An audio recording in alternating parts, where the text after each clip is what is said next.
Hello, everybody.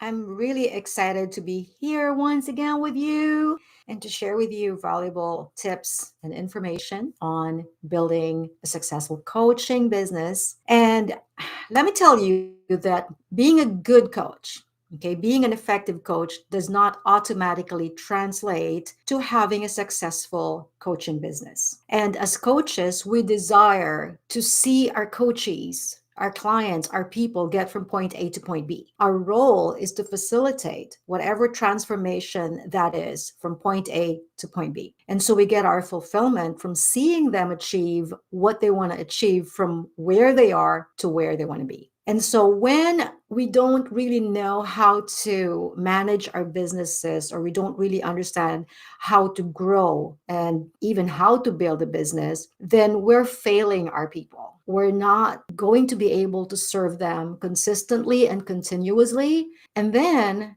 there are also other people who are waiting for you, people who definitely need your coaching expertise, who need your help. And so this is why it's really important to understand the components of business success, because unless you want to go back to a coaching job and you're being paid to do it, you don't have a business, but this is specifically for coachpreneurs. Okay. It means that you're a coach and you have a coaching business, or you're a coach and you want to start and build a coaching business. And so in this video, I'm going to present steps.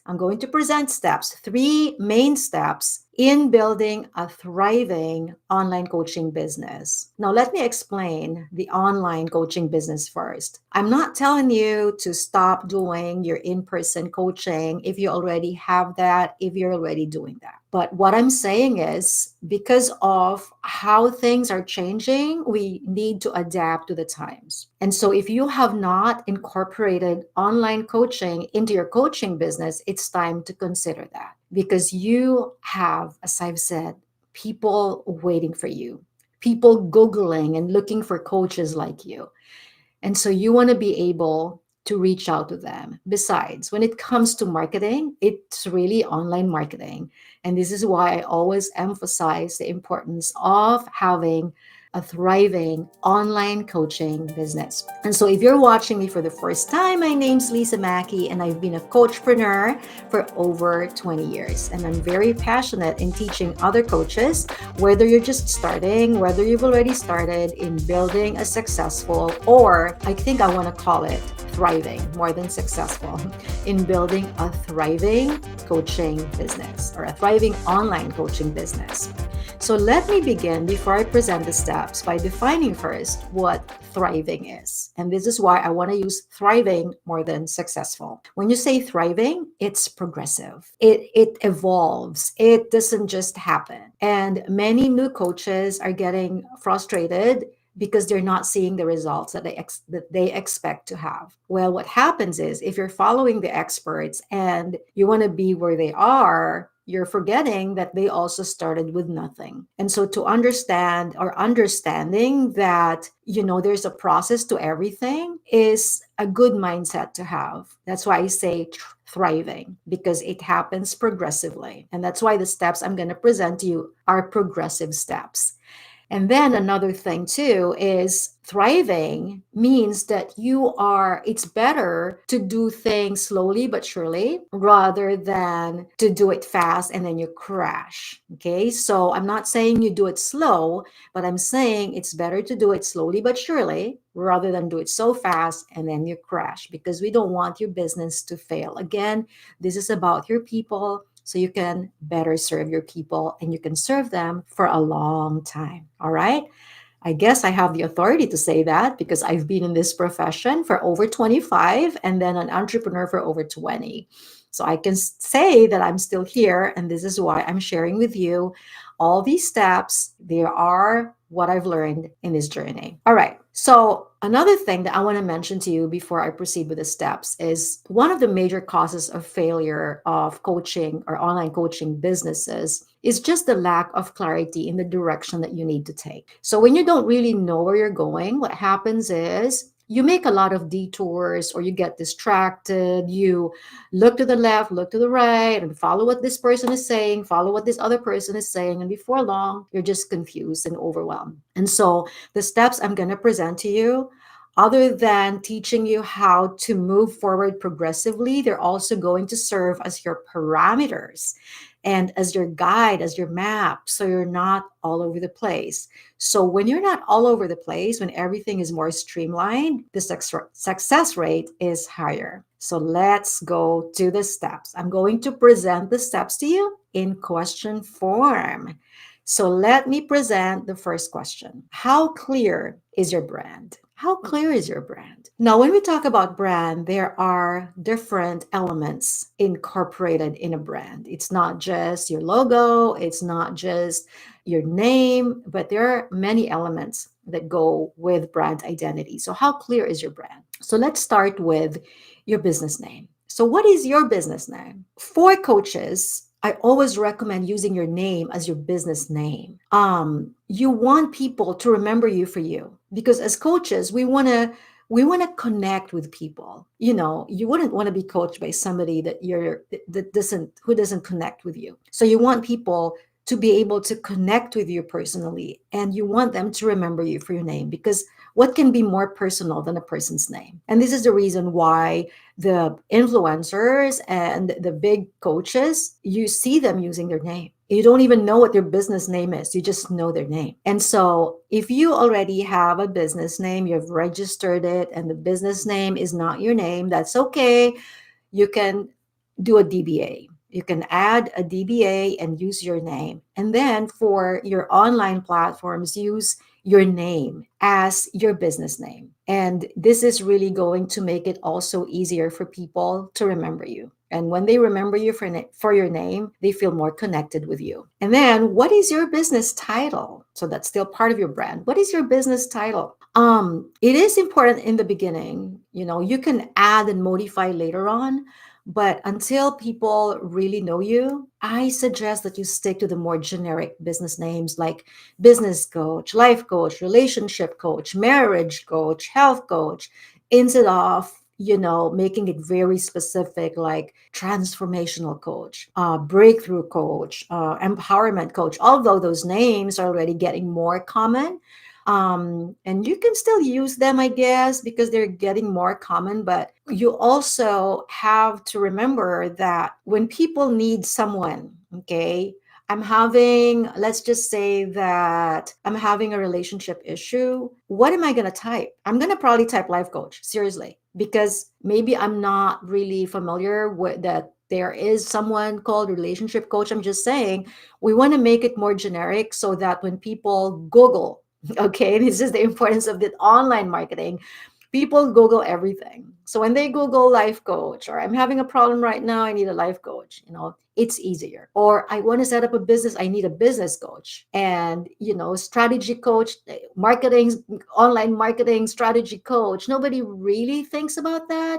Not until they are already like what? They've already started building their business. So you want to focus on what people normally look for and stick to that. And then when you're already building your brand, you're already building your credibility, you already have people, lots of followers, and you want to be more specific and targeted with your business, what do you call this, your business title, then go ahead. But for now, just use something more generic. And then how clear is your message? You know, when we talk about the message, this can be a short tagline, or it can also be a more extensive, not really long. I'm not talking about a paragraph long, but a tagline is just like really 3 to 5 words, you know, like Nike's "Let's Do It" or a slogan. But when if you want to use more than 3 words, then it becomes more than just a tagline. And so you have to be very clear about that when people see that. So this is what you use on your social media platforms as your bio. And that's the reason why it's just, you know, you only have a few characters for Instagram and also for Facebook. And that's because you just need to keep it short. And so how clear is your message? Like when people see it, will they know right away what transformation they're going to experience from you. What is the end result? Do they see the end result? Do they see who you are as a coach and what your expertise is? Okay, so with me, because I have really niched down now to helping coaches, mine is helping coaches build a thriving business or online business. So with that message, it's very clear that I help coaches and the end result is a thriving online business. So you have to be very clear on your message as well. So this is the first step. Now there are other elements, many other elements to your brand, including your design, but we're not going to talk about that today. And so that's the first step, your brand,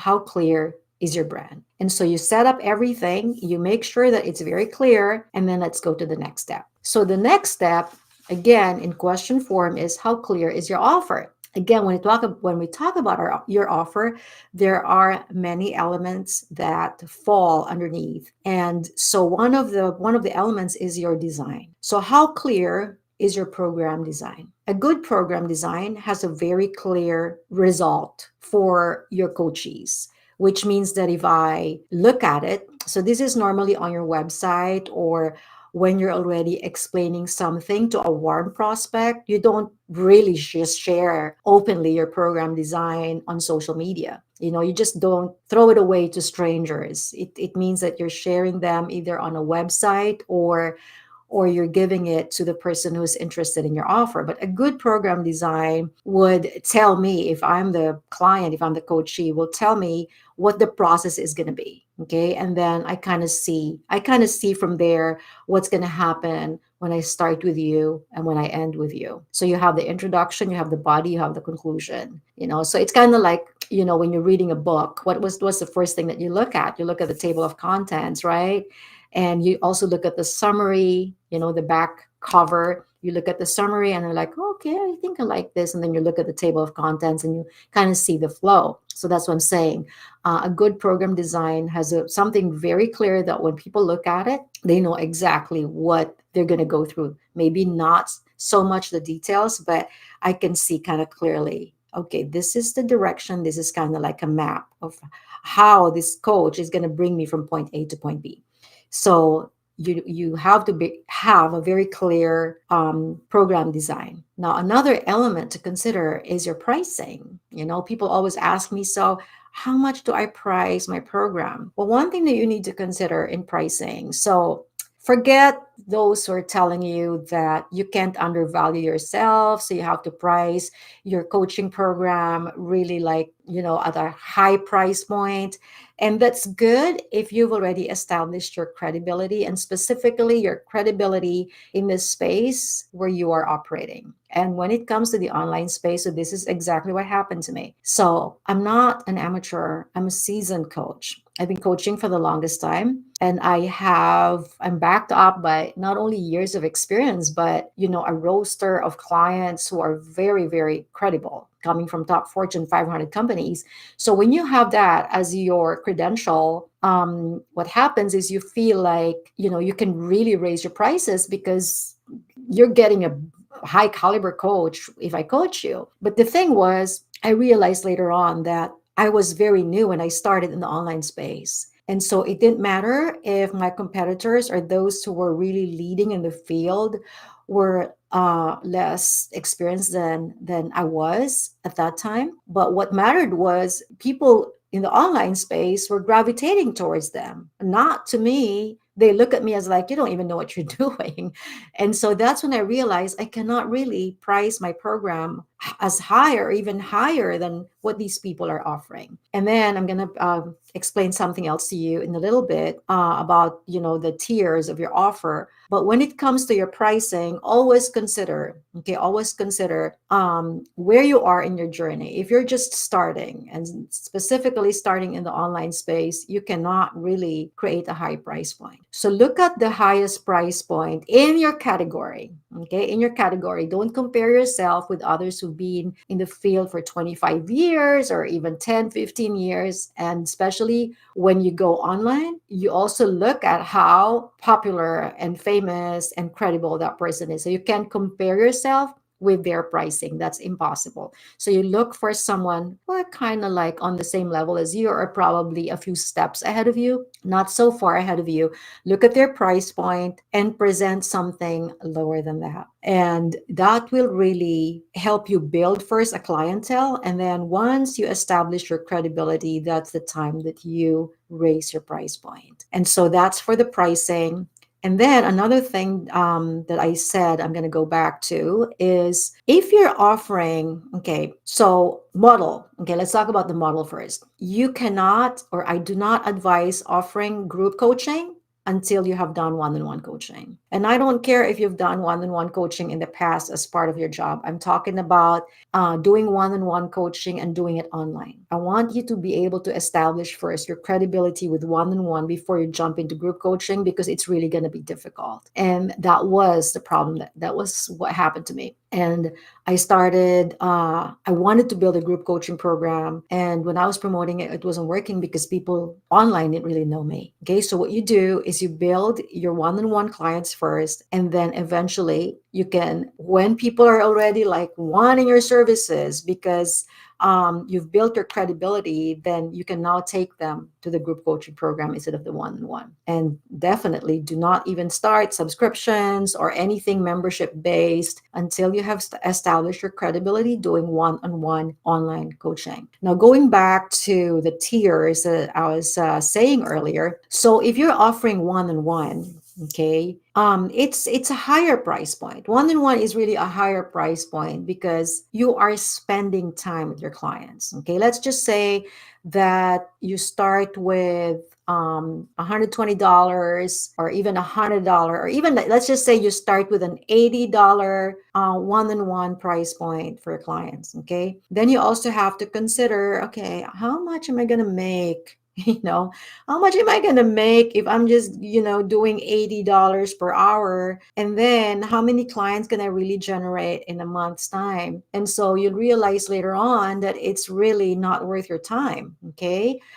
But increasing the price of your one-on-one until you have established your credibility is also not going to work. So this is where a lower ticket offer comes into play. This is where it really becomes very important, okay, in building a thriving online coaching business. So a lower price point can be, or actually the most ideal is to create a digital course. So the digital course can be the introduction part or the first part of your signature one-on-one coaching program. You can either do that or you can do kind of like a condensed version.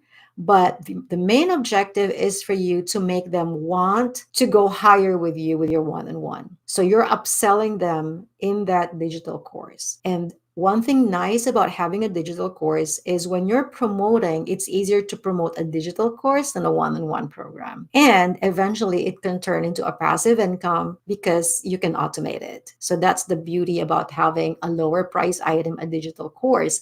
And so my suggestion is to do maybe just a 4-week, a 4-week digital course and sell it at a low price point, like $29.99 to $49.99, or maybe up to $99.99. Okay, that way it's easier to promote it. But I would suggest sticking to a $49.99 if you're just starting. Now, I have another coachee who actually had a brilliant idea. So she didn't want to do a digital course, and I have her permission to share this with you.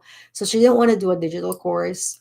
So what she did was she offered a package. So she offered 4 sessions for $200, so which means 50 per session. And she was able to identify how many clients she can handle in a month. And so that's also a really good place to begin. Do kind of like a package, like same thing she did, like a 4-session package, and package it. And you can also give the option of them paying you like per session, or divide it into 4 payments. That's also a good price point and a good lower ticket offer. But again, always make that lower ticket offer a marketing tool to upsell them to your one-on-one coaching. All right. So that is for your offer, the design, the pricing, the tiers. And then let's go to the third step, which is again another question.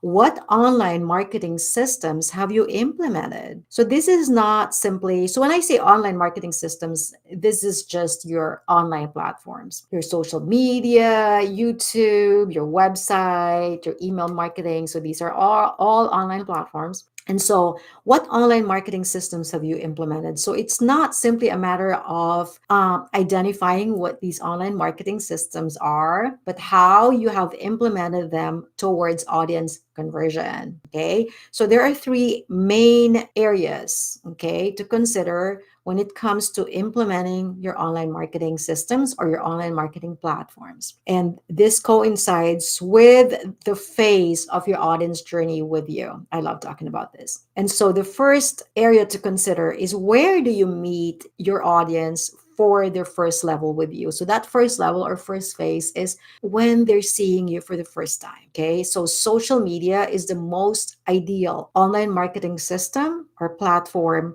for this first phase of your audience journey with you, because they just keep coming in, coming in, coming in. But it's not enough to have that. You gotta be, you need to bring them. You should be able to bring them to another online marketing platform or system where you can build trust with them. So the most ideal is email marketing. Or you can also do a Facebook group, but the problem with Facebook is they own the data. You don't own it. And so unless you really want to get their email addresses, leave their email addresses so that they can join the group.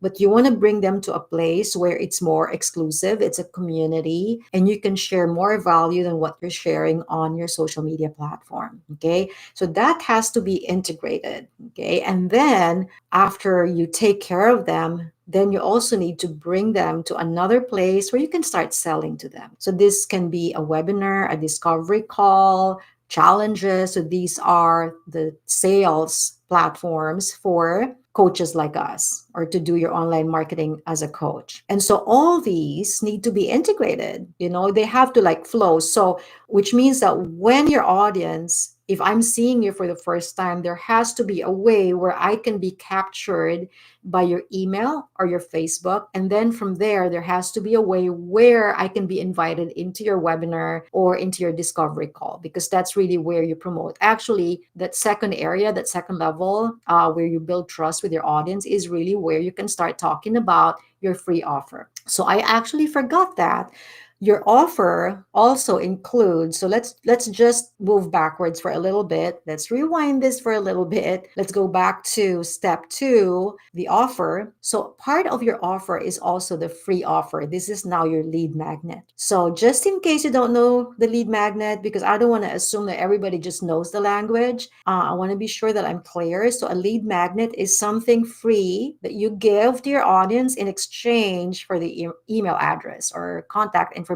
But since we're talking about online marketing, it is your email address. So a lead magnet can be a short video. It can be a PDF document. It can be an ebook, whatever it is. But that lead magnet now is what you have on your social media, on your, say, first level or first area of your online marketing platform or system. And so it's there when you're talking about something, then you have your lead magnet. And so when they click that lead magnet, it now goes to your email. So that's how you integrate those two systems. And so your free offer should really be something that is valuable, but it doesn't give everything. Again, your lead magnet should make them interested in getting to know you more and wanting more information from you, but you're still not selling to them. Okay. You're just bringing them to the next place. And eventually you can have a lead magnet that leads them to a webinar, but we're going to talk about that in some other video. But anyways, going back to the third step, the online marketing systems. So other than those 3 areas that should be integrated, so I call that my ATS, online marketing system, the attention, the trust, and the sales. So other than that, what is your main channel? Okay, so I only recommend 2 channels, main channels, and I'll explain to you why it's a main channel. I only recommend 2 main channels for coaches. One is videos, okay, like this. So you can do videos, whether live or pre-recorded. You can do videos on Facebook, Instagram, but my best recommendation is YouTube, because our videos here stay evergreen, which means that people still watch them and see them and find them years later. That's really hard on Facebook and Instagram. And so you want to do videos, do YouTube videos, and then you can also do podcast. And why these two channels? Because as a coach, we want people to see our expertise in speaking, in teaching, and you can't do that on a blog. If you're a writer, if you're promoting a writing service, then blog would be the best channel for you. But if you're a coach, my only two suggestions for your main channel, podcast or video. Now, why main channel? Because this is going to be the source of your content for your social media. And you can also kind of use it or integrate it or tie it up with your content for your email marketing. So if you are thinking of strategies, okay, so your online marketing system is just like the platform that you're going to use in promoting. So you're not doing any sales on Instagram unless you're already big, or on Facebook or whatever social media platform. You're doing your sales in your second level, but you're not really selling your item yet because you're just selling your webinar or a discovery call so you can bring them to that level. So you want to be able, this is how you avoid fallouts. You avoid fallout by making sure that your prospect is ready by the time that you are presenting your offer, which means that they're excited for your product. They've already seen you on social media, they've watched your video, they've been following your podcast, and then now you bring them to your email marketing or even a Facebook community, and they're seeing you and they're excited. Now, when you bring them to the webinar and you sell, they're like, "Oh my gosh, I'm gonna do that!" So this is how you establish that thriving online business. This is how you establish consistency. This is how you generate consistent sales, because your audience is not falling out. It's always the fallout. And so when you're trying to offer your one-on-one coaching or even a digital course eventually to an audience, to someone who doesn't know you, you're going to fail. And if you keep doing that on social media, they're going to be so sick and tired of hearing from you. It's like there's no engagement at all. And so the main channel is where the engagement happens. Of course, it also happens on your social media and definitely your email marketing. But the purpose of this one is, that's why I call it the main channel, is whatever you talk about is something you will also talk about in your other platforms. So this is live. Okay, I'm doing live video here, but I'm going to download this and convert this to I'm gonna still do a little editing just to make it better. But since I'm doing it live, okay, I don't have a script, but I used to pre-record my YouTube videos, and definitely I follow a script, and that script is what I give to my VA so that she can repurpose my content. But because I don't have that anymore, what I do is, at least I know what my topic is for YouTube, and I kind of take from there, and that's what I use for 5 days for my Instagram posts. So this is why it's called the main channel. So same thing, if you're doing a podcast, of course you have a script, you're reading it, and even if you've interviewed someone. So this is how the main channel becomes really valuable for your other content. And of course, you can also use your main channel like this one. I can definitely promote, my free stuff. I can use it to promote to give you my lead magnet. So you can enter my second level, which is my email marketing. And this is also a place where I can actually talk about my webinars, because I've been doing this for a while. I can also invite you to webinars. So I can use my videos. The same thing with the podcast. You can also use that. So it kind of becomes a what do you call this? A system also for the first two levels of your audience journey with you. Okay, so it's really hitting like 3 birds in 1 stone, right?